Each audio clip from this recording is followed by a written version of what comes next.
তো বন্ধুরা আজকে আমি করব খোলা জালি পিঠে বন্ধুরা। আর এত সহজ উপায়ে হয়ে যায়, স্বাদ বুঝে একটু লবণ, এত তাড়াতাড়ি হয়ে যায় বন্ধুরা। দিয়ে দিব পরিমাণ মতো জল দিয়ে একটা ব্যাটার তৈরি করে নিব।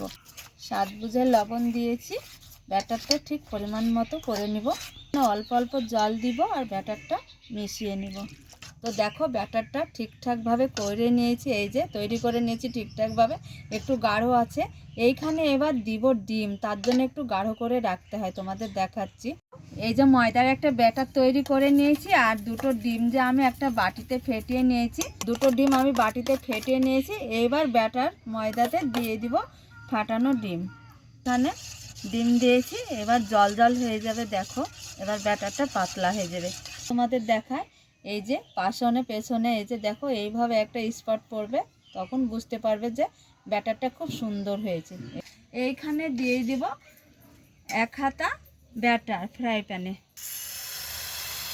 দেখো খোলা জালি পিঠেটা দারুণ হয়, এইভাবে একটু গড়িয়ে নিব।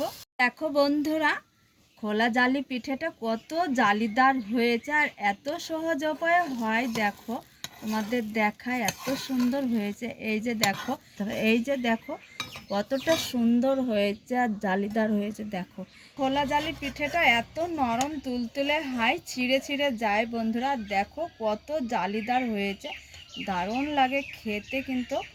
এবার একটা প্লেটে তুলে নিব। দেখো বন্ধুরা কি জালিদার, আর এগুলো ছিঁড়ে যায়, এত নরম হয়।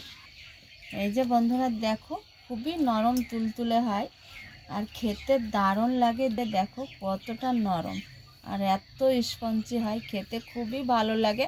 একদিন থেকে 2 দিন পর্যন্তও খেতে পারো। প্লেন গুড়ের সঙ্গে তো আরও জমে যায়, খেতে দারুণ লাগে।